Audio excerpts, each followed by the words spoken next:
అయ్యో, నేను చాలా బలహీనంగా మారిపోయాను. రోజు రోజుకి రాలిపోతున్నాను. ఎవరైనా నన్ను కాపాడండి. హే ఫ్రెండ్, టెన్షన్ పడొద్దు. నేనే పాలకూర. ఐరన్ పవర్ నా దగ్గర ఫుల్. నీ రూట్స్ ని బలంగా చేస్తా. హలో, నేనే గుడ్డు ప్రోటీన్ అండ్ బయోటిన్ నేనే ఇస్తా. నీ హెయిర్ ఫాలికల్స్ కి స్ట్రెంగ్త్ పెంచేస్తా. హాయ్, నేను నిమ్మకాయ టాఫో. విటమిన్ సి తో కాలజన్ పెంచి నీ జుట్టు గ్రోత్ స్పీడ్ పెంచేస్తా. నేను చిలగడ దుంపను. బీటా కెరోటిన్ నా ప్రత్యేకత. మీ స్కాల్ప్ ను ఆరోగ్యంగా ఉంచేది నేనే.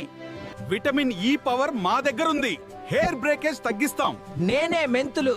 డాండ్రఫ్ తగ్గించి హెయిర్ ఫాల్ ఆపేస్తా. వావ్, ఇప్పుడు నేను బలంగా మెరిసేలా మారిపోయాను. మీ 7 ఫుడ్స్ కి థాంక్యూ. హెయిర్ ఫాల్ తగ్గాలంటే మమ్మల్ని రెగ్యులర్ గా తినండి. హెల్దీ హెయిర్ కోసం ఈ 7 ఫుడ్స్ మర్చిపోవద్దు. ఇంకా ఇలాంటి హెల్త్ టిప్స్ కోసం ఫాలో అవ్వండి.